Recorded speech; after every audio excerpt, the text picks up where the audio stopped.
நீங்கள் தவறவிட்ட எபிசோடுகளை இப்பொழுதே காணுங்கள் உங்கள் Tandivan.com மற்றும் Tandivan யூடியூப் சேனலில்.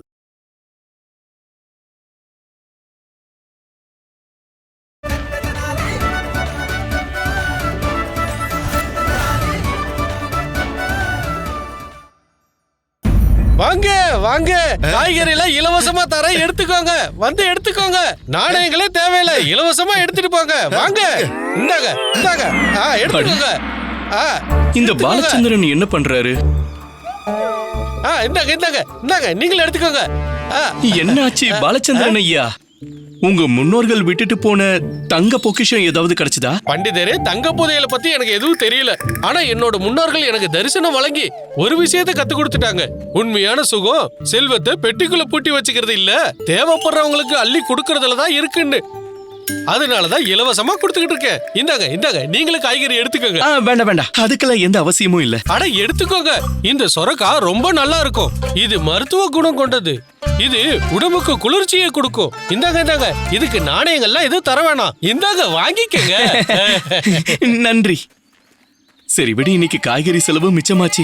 வீட்டுக்கு போன உடனே சாரதா கிட்ட சொல்லி சுரக்காய் பஜ்ஜி செஞ்சு சாப்பிட வேண்டியதுதான். கல்யாண வாழ்க்கைக்குன்னு ஒரு லாபம் இருக்குல்ல. உங்க முன்னோர்கள்லாம் ரொம்ப நல்லவங்க பாலச்சந்திரன் அவர்களே. அவங்க உங்களுக்கு 10,000 தங்க நாணயத்துல இவ்வளவு நல்ல பாடங்கள் கத்து கொடுத்திருக்காங்க. சுரக்காய்க்கு நன்றி. வரேன். பண்டிதரே,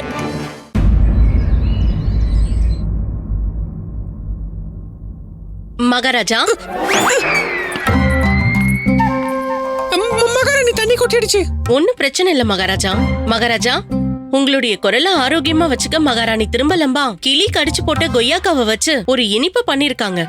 ஆனா மகாராணி சின்னாதேவி அவங்க என் கேள்விக்கான பதில சொல்லாத வரைக்கும் அவங்க கையால பண்ண எந்த உணவையும் நான் சாப்பிட மாட்டேன். அதான பந்தயம், ஞாபகம் இருக்கா? ஆமா மகாராஜா, உங்களோட பந்தயம் எனக்கு ஞாபகம் இருக்கு.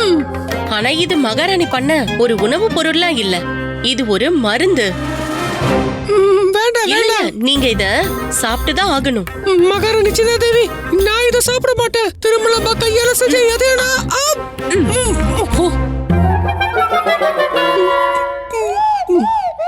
மகாராணி சின்னாதேவி, இது சாதாரண மருந்து இல்ல, மயக்க மருந்து.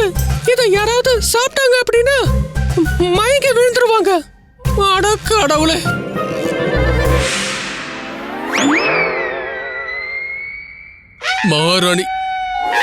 மகாராணி சின்னாதேவி. மகாராஜா, இந்த மருந்து ரொம்ப சக்தி வாய்ந்ததா இருக்கு. என் குரல் திரும்ப வந்துடுச்சு. என் குரல் திரும்ப வந்துடுச்சு. எனக்கு குரல் திரும்ப வந்துடுச்சு. நான் விஜயநகர ராஜ்யத்தோட அரசர் கிருஷ்ணதேவராயர். என் குரல். மகாராஜா, இந்த நல்ல செய்தியை நான் மகாராணி திருமலம்மா கிட்ட சொல்லிட்டு வந்துடுறேன். வேண்டாம் வேண்டாம் வேண்டாம், தயவு செஞ்சு இந்த தப்ப மட்டும் பண்ணிடாதீங்க. ஒருவேளை மகாராணி திருமலம்பாக்கு அவங்க செஞ்ச உணவை சாப்பிட்டுதான் எனக்கு குரல் திரும்ப வந்துச்சுன்ற விஷயம் தெரிய வந்துருச்சு அப்படின்னா, அதுக்கப்புறம் நான் அவங்க பண்ற அந்த உணவு எல்லாத்தையும் சாப்பிட வேண்டியதா இருக்கும். சரிதான். அப்போ நீங்க எனக்கு ஒரு வாக்கு கொடுத்தாகணும். அது என்ன வாக்கு? நீங்க என்கிட்ட திரும்ப திரும்ப அந்த கேள்வியை கேட்டு தொந்தரவு பண்ணக்கூடாது. ஆனா சரி. ஆனா நான் மகாராணி திருமலம்பா கிட்ட அதை கேட்கலாம்ல? அவங்க கிட்ட கேளுங்க மகாராஜா, எனக்கு எந்த பிரச்சனையும் இல்ல. அற்புதம் அற்புதம்.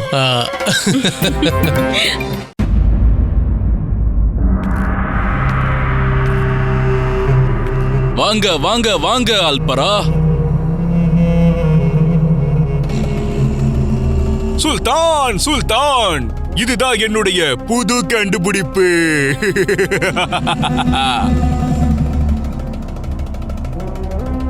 மறைய வைக்கும் மணி.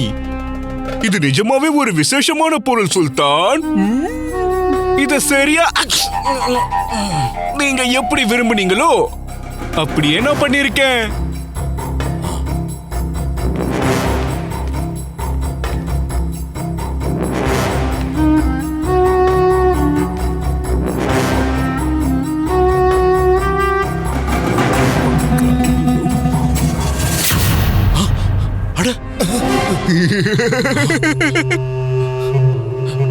இதனாலதான் இது விசேஷமானது சுல்தான். அப்புறம் இதுக்கு நான் ஒரு பேரும் வச்சிருக்கேன், உடன்சூ. ஆனா இது எப்படி சாத்தியமாகும்? அசாத்தியமான விஷயத்தை சாத்தியமாக்கிட்டான் இந்த அல்பரா. இந்த பொருள் எந்த மாதிரியான ஒரு பொருள்னா, யாராவது இத தொட்டாங்கனாலே அவங்களோட உடல் வெப்பத்தை உணர்ந்து நீராவியா மாறி காத்துல மறைஞ்சிடும். ஆமா, அது எவ்வளவு நேரத்துல மறையணுங்கிறத என்னால கட்டுப்படுத்த முடியும். 2 மணி நேரத்துல மறைஞ்சு போகணுமா இல்ல 2 நாள்ல மறைஞ்சு போகணுமாங்கிறத என்னால தீர்மானிக்க முடியும். மாஷா அல்லாஹ், மாஷா அல்லாஹ். அட, இது உண்மையிலேயே அற்புதமான பொருளா இருக்கு. இந்த பொருளை இப்ப நான் என்னோட மிகப்பெரிய எதிரியான கிருஷ்ணதேவராயனை அழிக்கிறதுக்காக பயன்படுத்த போறேன். சரிங்க சுல்தான். ஆனா சுல்தான், பண்டிதர் ராமகிருஷ்ணர் இருக்கும்போது அது எப்படி சாத்தியமாகும்? அவர் ரொம்ப பெரிய புத்திசாலி சுல்தான். அவர் கிருஷ்ணதேவராயரை இந்த முறையும் காப்பாத்திடுவாரு. இந்த தடவை அப்படி பண்ண முடியாது.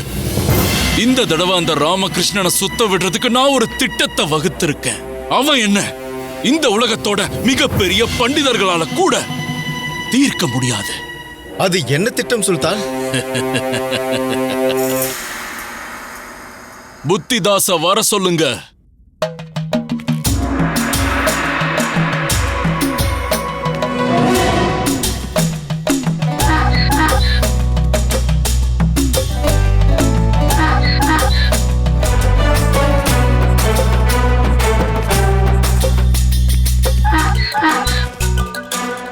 சலாம் சுல்தான். எல்லாருமே என்ன ஷெரீஃபான்னு கூப்பிடுவாங்க. இவர்தான் புத்திதாஸ் ஐயா. ஆமா, நீ யாரு? சபைக்கு எதுக்காக கழுதையை கூட்டிட்டு வந்த? ஏய், என்ன சொல்ற?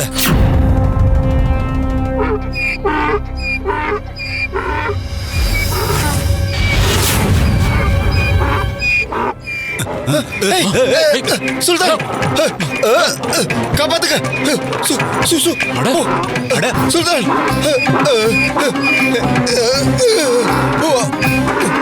ஐயோ, அத புடிங்க. காப்பாத்துக்க. அத ஏய், என்ன என்ன நடக்குதுங்க? அட, என்ன நடந்துட்டு இருக்கீங்க? ஐயோ, யாராவது வந்து இத புடிங்க.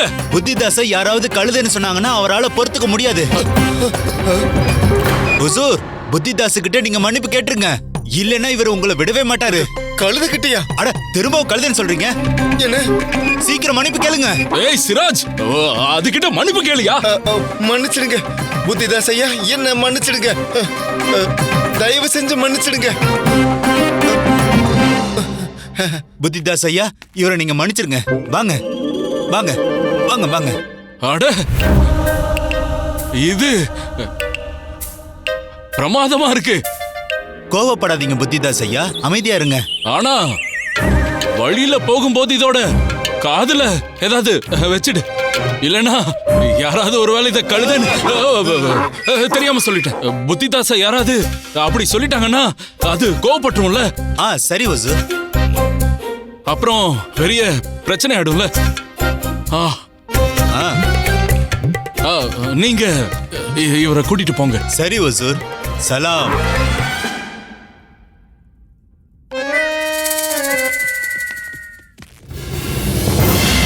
இப்ப இந்த கழுதை உன்னோட எதிரியாக போகுதுராமா. இப்ப நீ இதை எதிர்கொள்வியா இல்லனா கிருஷ்ணதேவராயனை என்கிட்ட இருந்து நீ காப்பாத்துவியா? அம்மா சாரதா, நான் என்ன கொண்டு வந்திருக்கேன்னு பாருங்க. சொரக்கா பாயசம் பண்ண சாப்பிட்ட ரொம்ப நாள் ஆச்சு. சரிங்கம்மா. அடடா, சுலக்கா. ஷால்டா, எனக்கு சுலக்கா அல்வா பண்ணி கொடு. சரி, நான் பாயசமும் பண்ணிடுறேன், அல்வாவும் பண்ணிடுறேன். அது கூடவே சொரக்கா பக்கோடாவும் பண்ணிடுறேன், அது எனக்காக. சரி, நீங்க சொல்லுங்க, உங்களுக்கு ஏதாவது விசேஷமா சாப்பிட விருப்பம்னா? அதெல்லாம் எதுவும் வேண்டாம். பாயசம் பக்கோடா அல்வாக்கு அப்புறம் சொரக்கா மிச்சம் இருக்காதே. என்ன ராமா, திருமண வாழ்க்கையோட ஆனந்தத்தை அனுபவிச்சுக்கிட்டு இருக்கியா?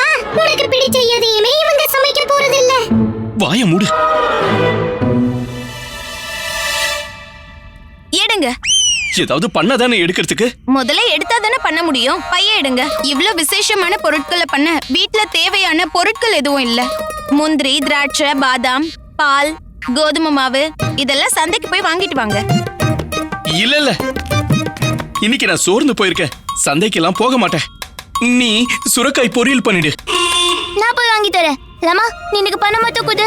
அட, இப்பதானே குருகுலத்துல இருந்து வந்தேன், கொஞ்ச நேரம் ஓய்விடு. லமா, நான் சொலக்காய்வாக ஓய்வு தியாகம் பண்ணிருக்குது. இந்த தியாகி மகாத்மா எல்லாரும் என் வீட்லயே தான் இருக்காங்க. இந்தா.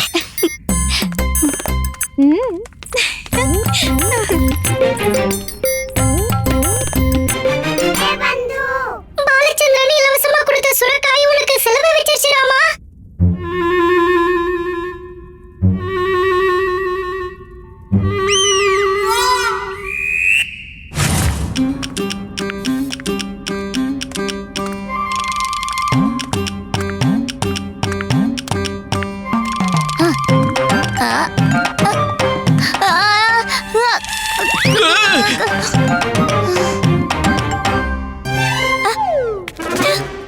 நன்றி லமா, பானையை ஓட விடாம காப்பாத்திட்ட. நான் அதை சுலபமா அதை பண்ணிட்டு இருந்தேன், ஆனா திடீர்னு எனக்கு என்னமோ தடுமாறிடுச்சு. இத கையை விட்டு நழுவிடுச்சு. அடே பானக்காரா, அதிர்ஷ்டமான வெற்றிகள் எல்லாம் இவ்வளவு தூரம் நம்ப கூடாது. 2-3 தடவை பானையை காப்பாத்திட்டேன்றதுனால எல்லா முறையும் காப்பாத்திடுவேன்றது அர்த்தம் கிடையாது. தொடர்ந்து வெற்றி அடையணும்னா தொடர்ந்து பயிற்சி பண்ணிக்கிட்டே இருக்க வேண்டியது அவசியமானது. எது அவசியமானது? தொடர் பயிற்சி. எடுங்க எடுங்க. பாத்தியா, இவ கூட நான் குடுக்கற ஞானத்தெல்லாம் எடுத்துக்கோன்னு சொல்றா. இல்ல, பைய எடுத்துக்கிட்டு சமையல் அறைக்கு போங்க. உணவு சாப்பிட தயாராயிடுங்க.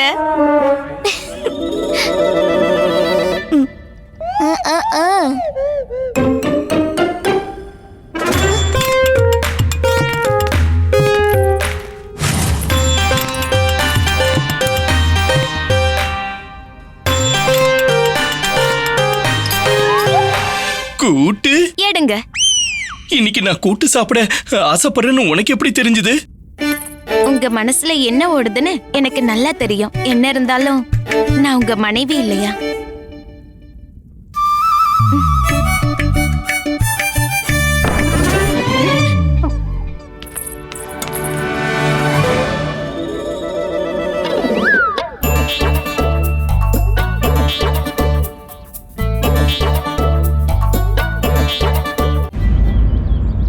பஸ்பமாக்க போறேன். என்னோட மந்திர சக்தியால உன்னை பஸ்பமாக்க போறேன். அதிகமா பேசாதீங்க குருஜி, ஏன்னா இது இந்த மகரிஷி வித்யாதருக்கு கூட நல்லா தெரியும்.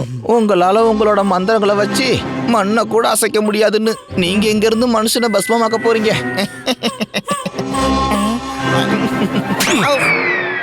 எப்ப பார்த்தாலும் குறுக்கவா பேசிக்கிட்டு இருப்ப கழுத. என் கேள்விக்கு பதில் சொல் வித்யாதர். இன்னும் நீ எதுக்காக அந்த குண்டப்பாவை உன் குருகுலத்தை விட்டு வெளியேத்தாம இருக்கிற? பிரதான ஆசிரியர் பதவி கிடைச்சதுனால உன் மூளை வேலையே செய்ய மாட்டேங்குது இல்ல? என் கட்டளைய மறந்துட்டேல்ல? மறந்துடக்கூடாது. அப்படி மறந்துட்டேன்னா ஒரே நொடியில உன்னை இல்லாம ஆக்கிடுவேன். நீங்க இப்படி என்ன திரும்ப திரும்ப மிரட்டிக்கிட்டே இருக்காதீங்க. குண்டப்பாவை குருகுலத்தை விட்டு வெளியேற்ற எல்லா முயற்சியும் பண்ணிக்கிட்டு தான் இருக்கேன். ஏன்னு தெரியல, ஏதோ ஒரு காரணத்தால அந்த முயற்சி தள்ளி போயிட்டே இருக்கு. குண்டப்பாவோட பேச்சுல குறை இருக்கிறது உண்மைதான். ஆனா ராமா மாதிரி அவனும் ஒரு புத்திசாலி. நான் அவனை வெளியேற்றிட்டு உங்களுக்கு தகவல் கொடுக்கறேன். ஆனா தேவையில்லாம எனக்கு நீங்க அழுத்தத்தை கொடுக்காதீங்க. ஓஹோ, அப்படியா? இப்படியெல்லாம் கூட பேசுவீங்களா வித்யாதர் ஐயா? அப்ப சரி, நேரா மகாராஜா கிட்ட போற, உன்னை பத்தின உண்மையை சொல்றேன். தாராளமா போங்க, போங்க, போய் சொல்லுங்க. அவரால் என்ன பண்ண முடியும்? என்ன இங்க இருந்து வெளியேற்றதான் முடியும். ஆனா நான் உங்க சதி திட்டத்தை பத்தி மகாராஜா கிட்ட சொன்னேன்னு வச்சுக்கோங்க, அதுக்கப்புறம் உங்க நிலைமை என்ன ஆகும்னு யோசிச்சு பாருங்க. குருவே, உங்களோட இந்த காரியத்துக்கு பின்னாடி இருக்கிற நோக்கம் என்னங்கிறது நல்லாவே தெரியும். இன்னொன்னு தெரியும், பல வருஷங்களாவே நீங்க ராமாவை விஜயநகரத்தை விட்டு வெளியேற்ற முயற்சி பண்ணிக்கிட்டு இருக்கீங்க. ஆனா அதுல உங்களுக்கு தோல்விதான் கிடைச்சிருக்கு. இது பார் வித்யாதர், என்னோட இந்த முயற்சியில ஒரு நாள் இல்ல ஒரு நாள் நான் வெற்றி அடைஞ்ச தீருவேன். குருவே, நானும் என்னோட திட்டத்துல எப்படி ஜெயிக்கலான்னு தான் முயற்சி பண்ணிக்கிட்டு இருக்கேன். நான் உங்களுக்கு நம்பிக்கையை கொடுக்கறேன். குண்டப்பாவை குருகுலத்தை விட்டு வெளியேற்ற முயற்சியில நான் கண்டிப்பா ஜெயிப்பேன். அது வரைக்கும் நீங்க கொஞ்சம் பொறுமையா இருங்க. குருவே, வரேன்.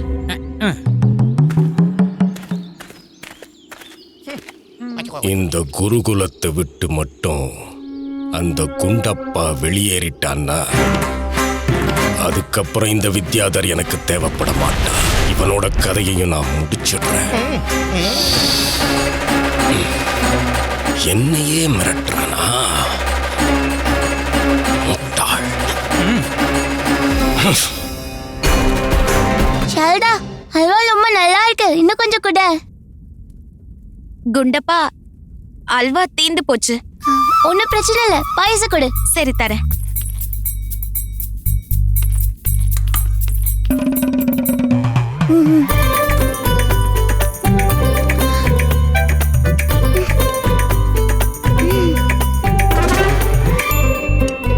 குண்டப்பா, உன் பசி ரொம்ப அதிகமாயிடுச்சே.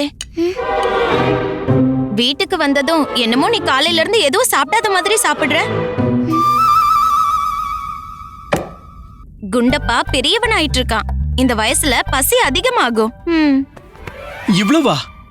நீ கூட தான் எப்ப பார்த்தாலும் சாப்பிட்டுட்டே இருக்க. சரி சரி சரி குண்டப்பா, இன்னைக்கு குருகுலத்துக்கு சாப்பாடு கொண்டு போனியே, எப்படி இருந்துச்சு? மெதுவடை ரொம்ப சுவையா இருந்தது. மெதுவடையா? மெதுவடை இல்ல, இன்னைக்கு நான் உனக்கு கிச்சடி கொடுத்து அனுப்புனேன். மன்னிச்சிடுங்க, நேத்து மெதுவடை குத்தீங்கல்ல? நேத்தும் இல்ல, நேத்து ஊத்தாப்ப கொடுத்தேன். முன்னாடித்து குண்டப்பா, இது வரைக்கும் நான் உனக்கு குருகுலத்துக்கு மெதுவடையே கொடுத்து அனுப்பல. என்னாச்சு? ஏன் நீ இவ்ளோ பதட்டமாகுற? குண்டப்பா, என்னாச்சு? நீ குருகுலத்துக்கு கொண்டு போற சாப்பாடு சாப்பிடுறியா இல்லையா?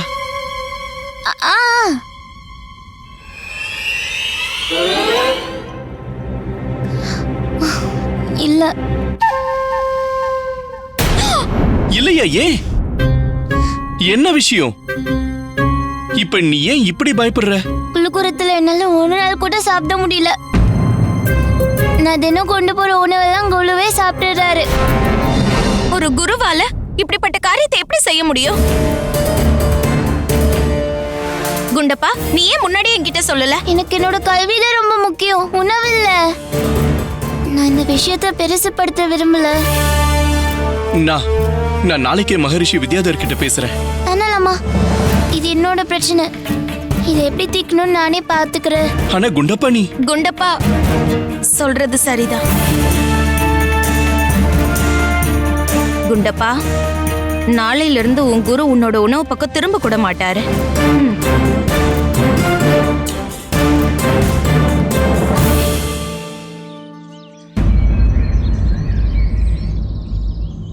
இன்னைக்கு குண்டப்பாவோட குரு மிளகா கலந்து இந்த லட்டுவை சாப்பிட்டதும் சின்ன பையன் கிட்ட இருந்து உணவு திருடுறதோட விளைவு என்னன்னு தெரிஞ்சுப்பாரு.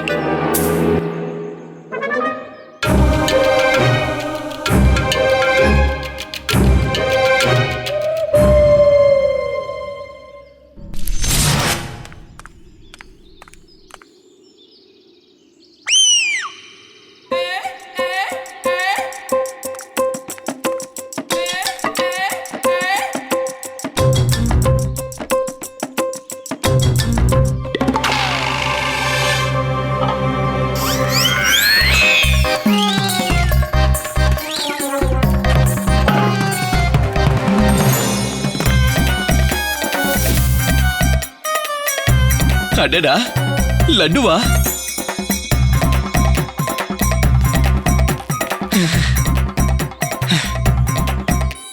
அம்மாவுக்காக பண்ணிருப்பா. அதனால என்ன? அன்பு அம்மாவோட ஒரு லட்டை சாப்பிடலாமே.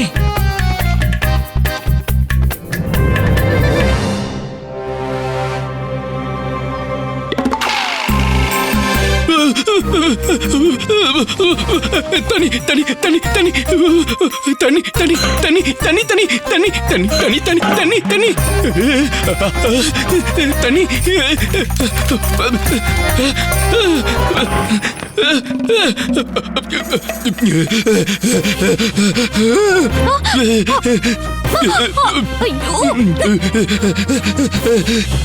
இந்தாங்க இந்த தேனை சாப்பிடுங்க. இந்தாங்க நீங்களும் சாப்பிடுங்க.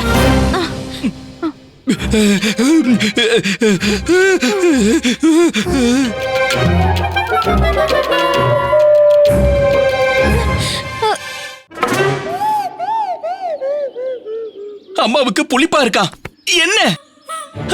ரெண்டு பேரோட வாயும் எரிஞ்சிடுச்சு. சாரதா, லட்டுல யாராவது மிளகா போடுவாங்களா? ஏன் மிளகா லட்டுவ பண்ண?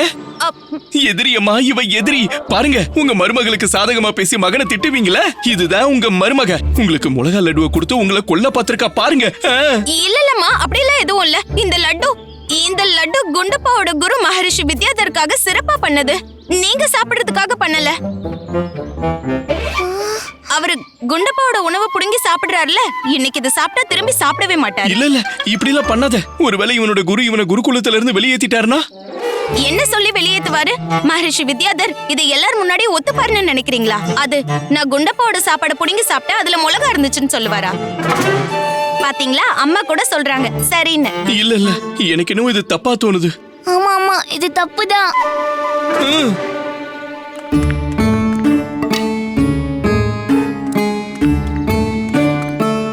குண்டப்பா, இந்த லட்டுவை உன்னோட குருக்கு கண்டிப்பா கொடு. சாரதாவோட உழைப்புல மண்ணை வாரி போட்டுறாத.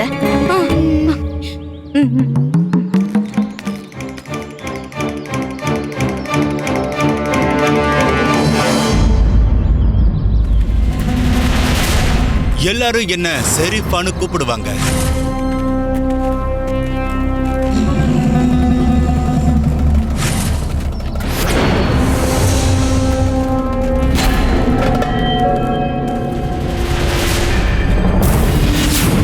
ரெண்டு நாளைக்கு அப்புறம் இந்த மணி நீராவியா மாறி காத்தோட கலந்துரும். அதோட கிருஷ்ண தேவராயனோட நினைவுகளும் பறந்துரும்.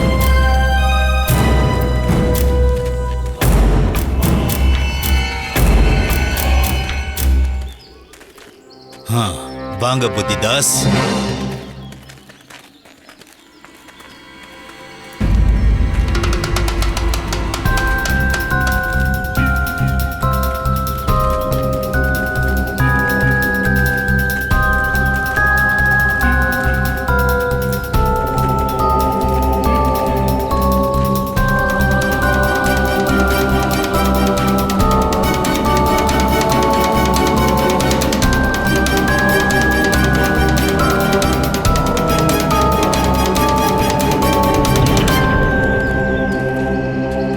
நீங்க உங்க கழுதியோட காதுல ஏன் துணியை கட்டியிருக்கீங்க? நீ என்னையா பேசுன? நீ ஏன் அனுபவி? புத்திதாஸ்! ஐயோ, புத்திதாஸ்!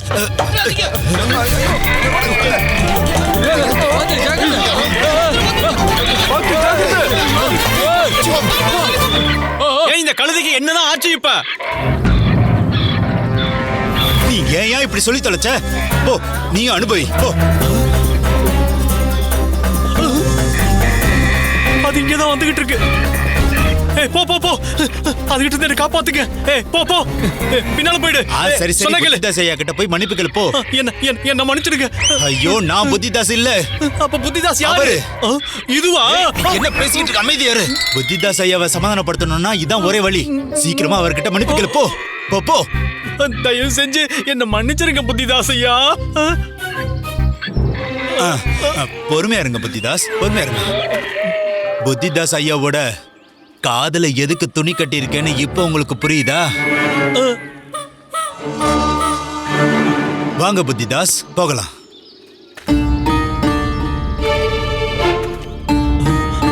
பாத்தியாயா, கழுதையா கழுதைன்னு சொன்னா கோவப்படுது. எல்லா பூவையும் நாசம் பண்ணிடுச்சு. உருப்படாத கழுத. ஆமாமா, அவன் ரொம்ப தான் பண்ணிக்கிட்டு இருக்கான். இன்னைக்கு வரட்டும்.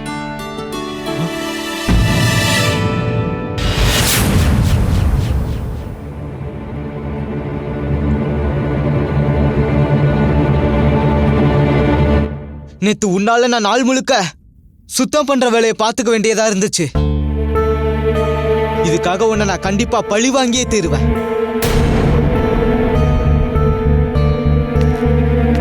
வணக்கம் குழுவே. வணக்கம் குருவே. வணக்கம். நாம தினமும் ஒரே காரியத்துக்காக கஷ்டப்படணுமா என்ன யுத்வீர்? அப்படிலாம் இல்ல குருவே.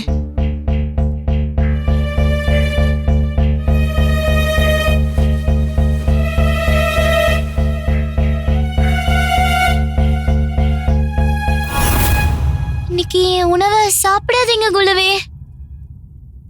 ஆஹா, லட்டா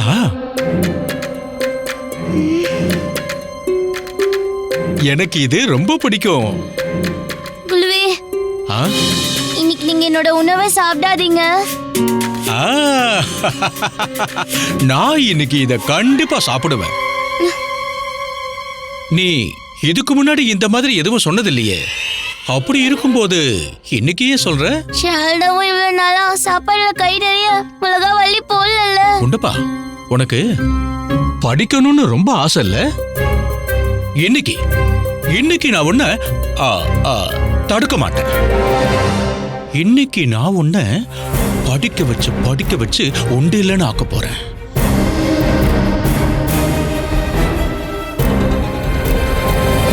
மகாராஜா கிருஷ்ணதேவராயர்!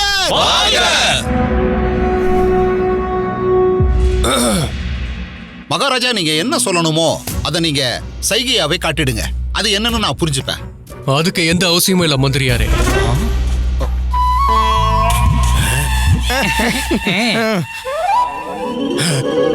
மகாராஜாவோட தொண்டை சரியாயிடுச்சு.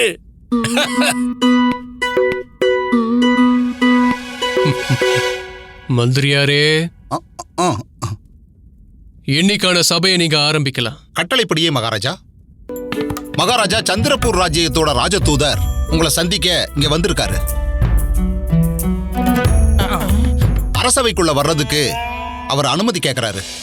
அனுமதிக்கிறேன். சரி மகாராஜா.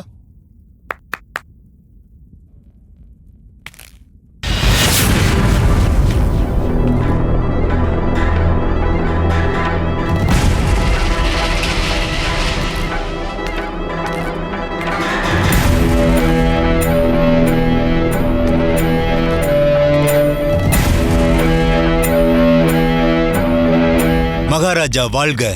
சந்திரபூர் ராஜ்யத்தோட சச்சித்ராவோட வணக்கங்கள். மகாராஜா, எங்க ராஜ்யத்துக்கு பெரிய பிரச்சனை வந்திருக்கு. அதனால எங்களோட அரசர் அவரோட ரத்தின பொக்கிஷத்தை ஒரு 2 நாளைக்கு உங்ககிட்ட கொடுத்து வைக்க சொல்லி அனுப்பியிருக்காரு.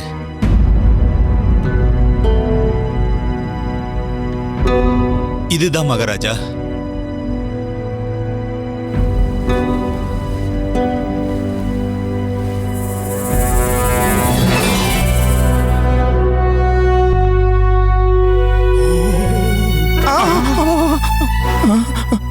இவ்வளவு ஜொலிக்கிற மணியா? ஆனா என்கிட்ட எதுக்காக? அதாவது நான் எதுக்காக உங்களுக்கு உதவணும்? ஏன்னா மகாராஜா, நீங்க தெற்கு பாரதத்தோட மிகப்பெரிய அரசர் இல்லையா?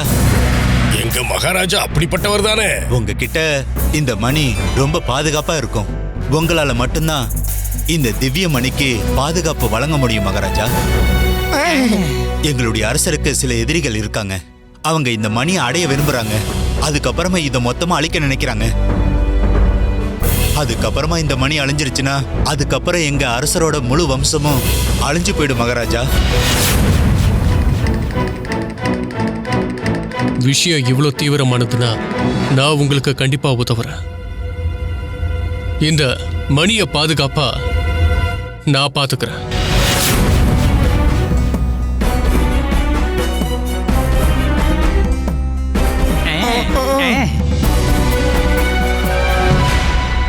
என்ன விஷயம்? இன்னும் வேற ஏதாவது இருந்தா அத தாராளமா என்கிட்ட சொல்லலாம். நீங்க என்ன மன்னிச்சிருங்க மகாராஜா. ஆனா இதோட பாதுகாப்புக்காக எனக்கு உங்ககிட்ட இருந்து ஒரு உத்தரவாதம் வேணும் மகாராஜா. ஏன்னா இது ஒரு சாதாரண மணி இல்ல மகாராஜா. ஏன்னா இந்த மணி ரொம்ப விசேஷமானது. எங்க மகாராஜாவோட முன்னோர்கள் சிவபெருமானுக்கு அவங்களோட கண்களை தியாகம் செஞ்சு அர்ப்பணிச்சிருக்காங்க.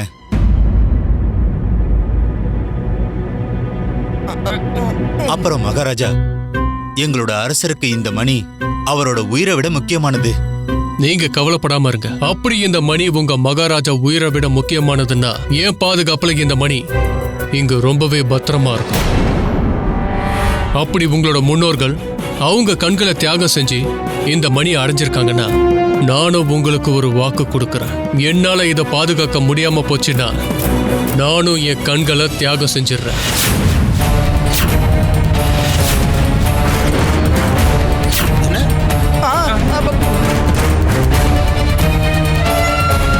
இப்ப உங்களுக்கு நம்பிக்கை வந்திருக்கும்னு நினைக்கிறேன். மந்திரியாரே, இந்த மணியை பாதுகாப்பா வைங்க. கட்டளைப்படியே மகாராஜா. மகாராஜா, இதை நீங்க பாதுகாக்கும் போதும் விசேஷமான முறையில தான் பாதுகாக்கணும். ஏன்னா இது சிவபெருமானுடைய கருணையில கிடைச்ச தெய்வீக மணி.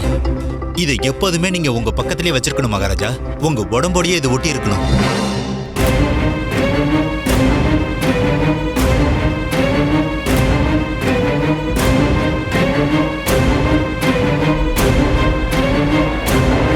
அப்போ சரி. மகாராஜா நில்லுங்க.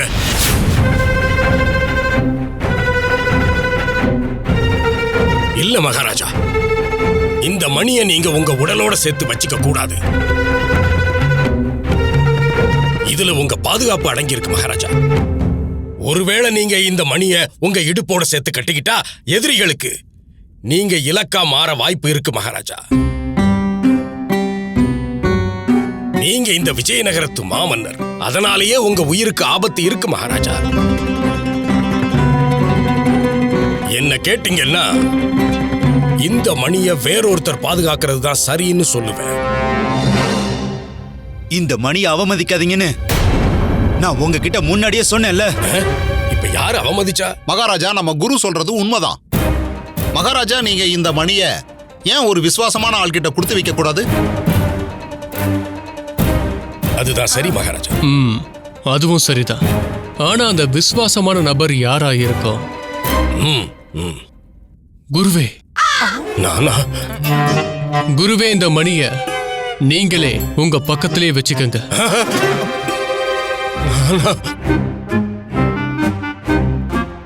ஒருவேளை இந்த மணியை நான் இடுப்புல கட்டி எதிரிகளுக்கு இலக்காயிட்டா? குருஜி, இந்த விலை உயர்ந்த மணி உங்ககிட்ட தான் இருந்தாகணும். ஏன்னா நீங்க தானே விஜயநகரத்துடைய மகா பண்டிதர் ராஜகுரு. ஏன்னா உங்களை விட ஒரு பொறுப்பான ஆளு விஜயநகரத்துல யாரும் இருக்கவே முடியாது. வாங்கிக்கோங்க குருஜி, வாங்கிக்கோங்க. இல்ல இல்லையா? நான் எப்படி இந்த மணி அணிஞ்சுக்க முடியும்? இல்ல, என்னால இதை அணிஞ்சுக்க முடியாது மகாராஜா. இது வெறும் 2 நாளைக்கான வேலைதான் எனக்கு நல்லா தெரியும். இருந்தாலும் மகாராஜா, என்னோட தினசரி வேலைகளை பத்தி உங்களுக்கே தெரியும். காலையில உண்ணாவிரதம், மத்தியானம் உண்ணாவிரதம், மாலை நேர பூஜை, இரவு நேர தியானம். அது மட்டும் இல்ல மகாராஜா, ஒரு நாளைக்கு நான் 5 தடவை குளிக்கிறவன். அத்தனையும் இந்த மணியை அணிஞ்சுக்கிட்டு என்னால செய்ய முடியுமா மகாராஜா?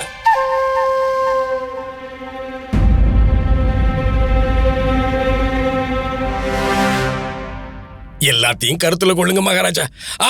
என்ன பொறுத்த வரைக்கும் இந்த மணிய யார் அணிஞ்சுக்கிட்டா சரியா இருக்கும், அதுக்கு ஏத்த நபர் யாரு?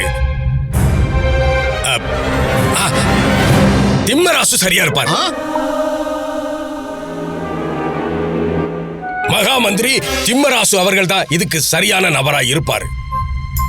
என்னது, நானா? அவர் ஒரு வீரரும் கூட. மகாராஜா, எனக்கு ஆட்சேபனை எதுவும் இல்ல.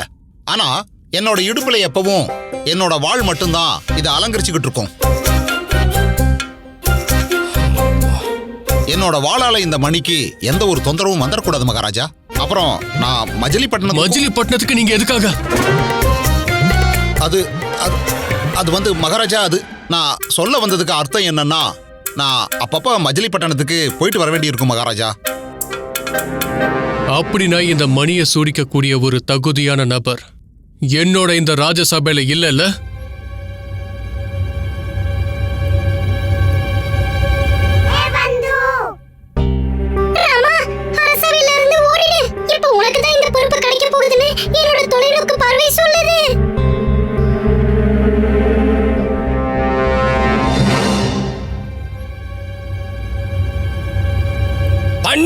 ராமகிருஷ்ணர் தான் அது. ஆமா, அவரை மறந்துட்டோமே மகாராஜா. அவர் என்ன மாதிரி உண்ணாவிரதெல்லாம் இருக்கிறது இல்லையே. ஒரு நாளைக்கு ஒரு தடவை மட்டுமே குளிக்கிறவர். அதுவும் இருக்குதா இல்லையான்னு யாருக்கு தெரியும்? இவர்கிட்ட ஆயுதங்கள் எதுவுமே இல்ல. அதோட இவரோட மகன் பாஸ்கர் பெரும்பாலும் தொட்டில தான் இருப்பான். அதனால ஒரு பொம்மைன்னு நினைச்சு அதை எடுத்துருவானோன்னு பயப்பட வேண்டாம். அதனால என்ன கேட்டீங்கன்னா மகாராஜா, அந்த மணியை அணிஞ்சுக்கிறதுக்கு தகுதியுள்ள ஒரே ஜீவன் யாருன்னா அது நம்முடைய பண்டிதர் ராமகிருஷ்ணர்.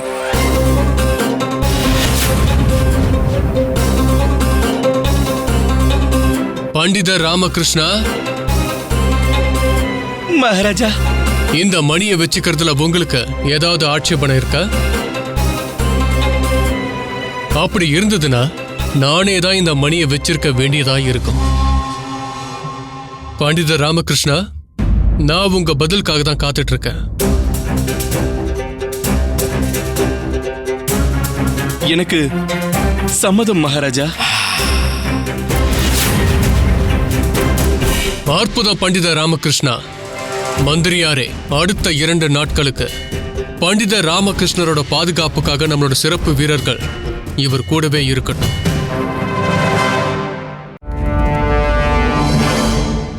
குண்டப்பா, நீ போய் அந்த மரத்துக்கு அடியில உட்காரு.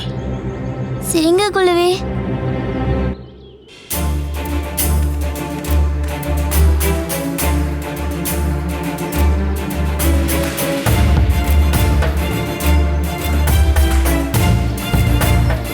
குழுவே, இந்த கைது எதுக்காக? மகனே, இது கொஞ்சம் பிடி.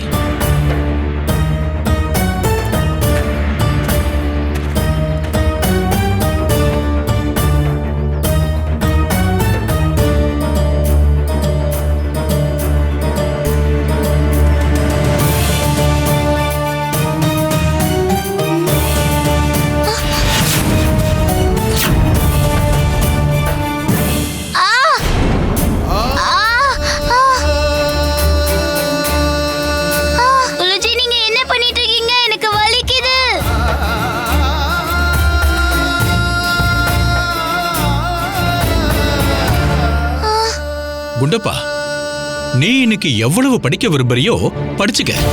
நான் தடை சொல்ல மாட்டேன். ஒருவேளை உனக்கு படிச்சு படிச்சு தூக்கம் வந்துருச்சு அப்படின்னா உனக்கு மேல இருக்கிற உன் முடியோட கட்டப்பட்டிருக்கிற கயிறு உன்னை எழுப்பி விடும்.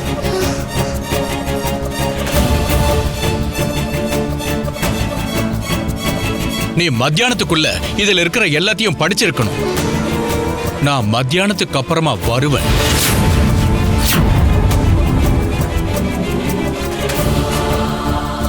மகனே,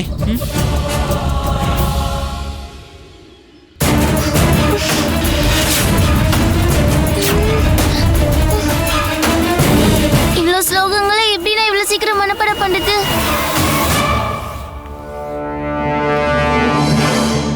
பண்டிதர் ராமகிருஷ்ணரே, உங்களை பத்தி நான் என்ன கேள்விப்பட்டனோ அப்படியே தான் நீங்க இருக்கீங்க.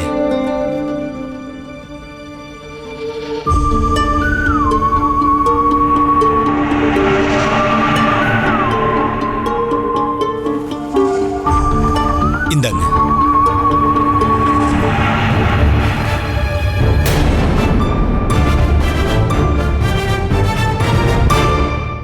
எங்களுடைய அரசர் பண்டிதர் ராமகிருஷ்ணரை பத்தி நிறைய சொல்லியிருக்காரு. இவருக்கு மரியாதை செலுத்தும் விதமா இன்னொரு அன்பளிப்பையும் கொடுத்து அனுப்பியிருக்காரு.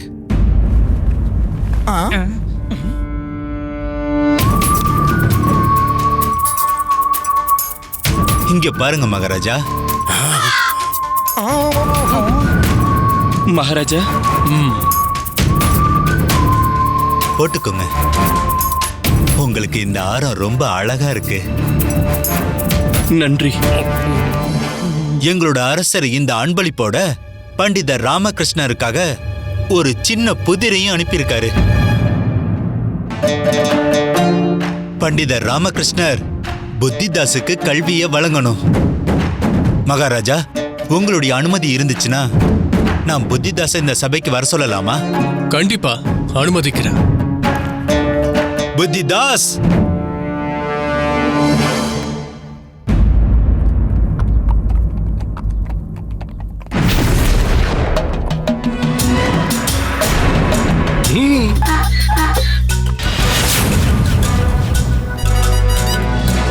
அப்போ இவர்தான் புத்திதாசா? ஆமா மகாராஜா, இவர்தான் அந்த புத்திதாஸ். என்ன இருந்தாலும் பண்டிதர் ராமகிருஷ்ணர் எப்பவும் தோல்வியை சந்திக்காதவரு. புத்திசாலி, அப்புறம் சிறந்த பண்டிதரும் கூட. எந்த ஒரு பிரச்சனையையும் இவரால சொடக்கு போறதுக்குள்ள தீர்த்து வச்சிட முடியும். அதுலயும் புத்திதாசுக்கு கல்வியை வழங்குறதெல்லாம் இவருக்கு சாதாரண விஷயம் மகாராஜா. அப்படி இருந்தும் இவருக்குன்னா 2 நாள் அவகாசம் வழங்குறேன். என்ன பண்டிதர் ராமகிருஷ்ணரே, சொன்னது கேட்டுதா? ஆனா இது எப்படி சாத்தியமாகும்? அட, நீங்க என்ன பேசிட்டு இருக்கீங்க? உங்களால முடியாததுன்னு எதுவுமே இல்லையே. அட, பண்டிதர் ராமகிருஷ்ணர் சொல்றது உண்மைதான். ஒருத்தரால ஒரு கழுதைக்கு போய் எப்படி கல்வியை வழங்க முடியும்?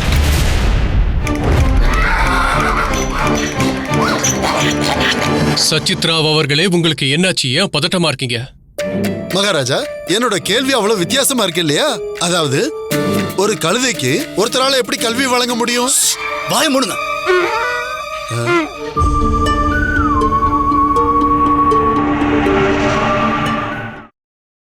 Catch us on TV, Tandivan.com, Facebook and YouTube.